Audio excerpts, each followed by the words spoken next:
Hey, good afternoon everyone. Welcome to another video with the live econ guy. In this video, I want to share with you why I believe that the Fed recently acknowledged that there was a bubble in the real estate sector, so basically housing.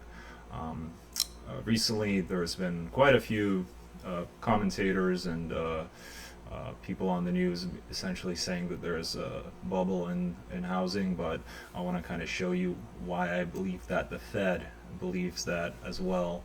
And any bubble that exists, obviously it's going to eventually pop, so no bubble is eternal. So let's jump into looking at the Federal Reserve balance sheet update, which is something that I've been making a lot of videos about in the past. If you look at my channel, I want to show you something that I think is really important. So some people might call it a pivot, that the Fed is kind of pivoting and slowing down the runoff pace, but I think they're kind of realigning their approach, and I think for a good reason. In the past, I actually made a video that the approach that they took is actually flawed, but let's just jump into it. So this is the May 1st Federal Reserve FOMC statement. So that was Jerome Powell saying all these things. So basically, in that meeting, they kept the interest rate the same, but they're saying beginning in June, the committee will slow the pace of decline of its security holdings by reducing the monthly redemption cap on Treasury securities from 60 billion to 25 billion. So historically, the runoff has been capped at 60 billion. They're lowering that to 25 billion. Now, some people might say, well, this is kind of a pivot, like I mentioned earlier. So they're also saying the committee will maintain the monthly redemption cap on agency debt and agency mortgage-backed securities at 35 billion, and will reinvest any principal payments in excess of this cap into Treasury securities. So the committee is strongly, 2% objective. So what I want to focus in on is this part. Will reinvest any principal payments in excess of this cap into Treasury securities. Now, this is for the mortgage-backed securities, the 35 billion cap. So next, I want to show you guys kind of a general overview, if you're not familiar with the balance sheet runoff program, of kind of what's been going on. So this is from, it started in June of 2022 all the way up to June of 2024. So the Fed said they're going to run off assets from the balance sheet, which includes US Treasury bonds and mortgage-backed securities. So the runoff cap for the Treasury bonds was 60 billion and 35 billion for mortgage-backed securities. Now, what actually happened, if you look at the average, is each month they've had roughly 55 billion runoff in mortgage or US Treasury bonds, and only 15 billion average runoff in mortgage-backed securities. So if we look at a chart of this, of what's actually happening, on the y-axis right here we have billions of dollars, and on the x-axis we have dates ranging from June of 2022 all the way to May of 2024.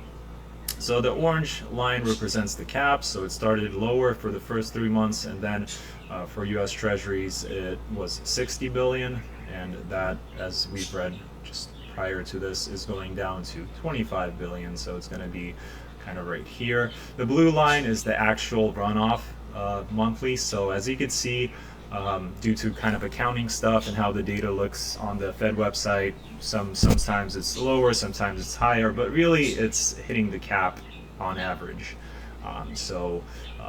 For whatever reason, they're lowering that cap. I'll explain later why I think that is. Let's look at mortgage-backed securities. So same time frame, same kind of parameters on the x and y axis. So as you can see, the cap is fixed at 35 billion for most of the previous 2 years. Now look at the runoff and compare that to to US Treasuries. The runoff never really comes close to the cap, so it averages at about 15 billion. So to sum it up for you guys, I created this visualization. So let's look at this first on the left. So you have monthly Treasury coupon payments going to the Fed because they're holding US Treasuries, so they're getting paid monthly. And they're basically saying that, we'll essentially keep up to 60 billion in cash and not reinvest it into anything. And anything in excess of that 60 billion, we're going to reinvest into US Treasuries. Same thing with mortgage-backed securities. They said that, hey, we're getting these monthly mortgage bond coupon payments because we hold mortgage-backed securities, and up to 35 billion in these, we're gonna hold the cash, not reinvest, and anything in excess, we're gonna reinvest back into mortgage-backed securities. Now, as we've just seen, they never actually went in excess of this cap, not even close. So, I mean, this part right here is kind of pointless. They never probably reinvested anything for the most part. Now, what is changing as of June 2024? So, obviously, they're changing this part, the cap. So it went from 60 billion to 25 billion max. I think the big change, and the change that nobody's really talking about, the cap on mortgage-backed securities remained the same, but the little caveat, the small detail that I think is really important, is they're saying, okay, any excess for this part for mortgage-backed securities is going to go into U.S. Treasury holdings. Now, why do I think that that's important? The Fed in the past mentioned that they want to totally get rid of mortgage-backed securities. They only want to hold U.S. Treasuries. I made a video in the past saying that if they stick to the current runoff program that they initially implemented, it's going to take like 90 years for all of those mortgage-backed securities to run off. So, I mean, they could technically sell mortgage-backed securities, or they could just wait.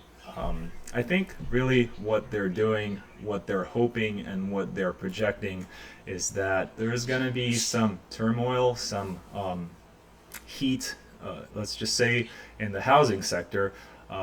People are going to sell more than they've been in the past couple of years for whatever reason. And what that's going to do is that's going to fill this bucket completely, so it's going to be 35 billion max. And they don't want to reinvest in mortgage-backed securities. They want any excess to go to U.S. Treasury holdings. Now, if we look at this again, it's like it's kind of pointless to even include that detail that excess is going to go to U.S. Treasury, because the cap never came close to being reached. So I think this is just really a way for the Fed to kind of make a public statement, not really a public statement, but to prepare themselves for what I think is a housing bubble, kind of not a collapse, but just much more activity in the housing market. So the Fed has historically said that there is a shortage in housing, affordable housing, whatever you call it. Jerome Powell said that in FOMC statements. Really, I think what it is it's a shorting of listings, not actual housing, because a lot of corporations and individuals hold more than one house. So you could argue that there is a shortage. But really what I think is going to happen is there's going to be a lot more activity in the housing market for whatever reason.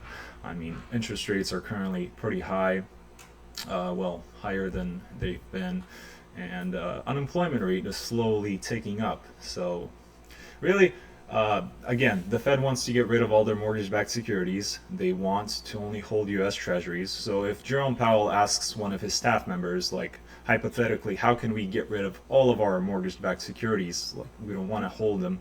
They could say, okay, well, the current runoff program is going to take like 90 years.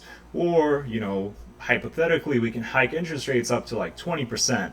So that's going to cause a lot of unemployment. It's going to cause mortgages to become extremely expensive. Nobody's going to be able to afford them, and essentially that's going to cause, I think if you hike rates to 20%, that's going to cause a huge collapse in housing. So people are going to sell like crazy. They're going to sell a lot. What happens when you sell is your mortgage gets paid off essentially, and that roll off from the mortgage-backed securities that the Fed holds happens much faster. I've made videos about this in the past. Essentially, the Fed can get rid of their mortgage-backed securities holdings by either letting it roll off, so people making their payments, mortgage payments every month, or if you sell your house, the full mortgage amount gets paid back to the Fed. So if everyone sells their house tomorrow, then 100% of the federal mortgage-backed securities gets liquidated. So the Fed gets cash. If that's, I guess that's another way to explain it. So yeah, that's why I believe that the Fed kind of acknowledged that there is a bubble in housing, and when people start selling their homes at elevated rates, they don't want to reinvest back into mortgage-backed securities. They want really essentially any of this excess from anything above this $35 billion cap to go into US Treasury holdings.